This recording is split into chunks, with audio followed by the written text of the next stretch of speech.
میرے پاکستانیوں، آج میں ایک آپ کے سامنے یہ ہنگامی جو میڈیا ٹاک کرنے لگا ہوں، یہ ایک ایسی خوفناک اور دردناک اور تکلیف دہ چیز ہے کہ میں سمجھا یہ انتظار نہیں کر سکتی کل کے لیے۔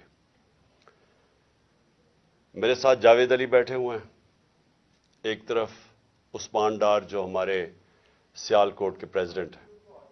میں ذرا اب آپ کو صرف بتانا چاہتا ہوں کہ یہاں ہو کیا رہا ہے اس ملک میں۔ میں اپنی قوم کو آگاہ کرنا چاہتا ہوں کہ پاکستان کو کس طرح ایک بنانا ریپبلک بنا دیا گیا ہے۔ نہ یہاں کوئی قانون کی فکر ہے طاقتور کو، نہ ان کو فکر ہے اپنے آئین کی۔ ہمارا جو آئین ہے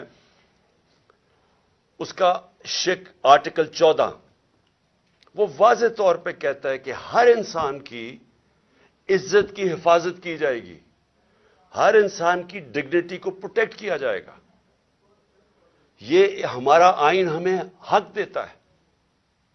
لیکن جو یہ جاوید علی سے ہوا، یہ میں اس کے منہ سے آپ کو سننا چاہیے کہ اس انسان سے ہوا کیا، اور میں اس کے بعد آپ کو بتاؤں گا یہ جب ختم کر دیں گے کہ یہ جاوید علی تو ایک آدمی ہے جو سامنے آ گیا ہے۔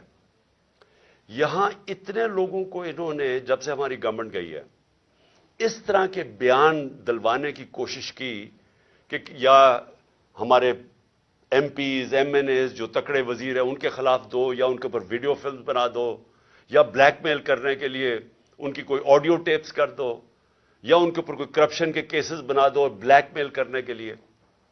صرف ایک ان کا مقصد ہے کہ کسی طرح تحریک انصاف اور عمران خان کو کمزور کر کے ان چوروں کو پھر سے الیکشن جتا دیا جائے۔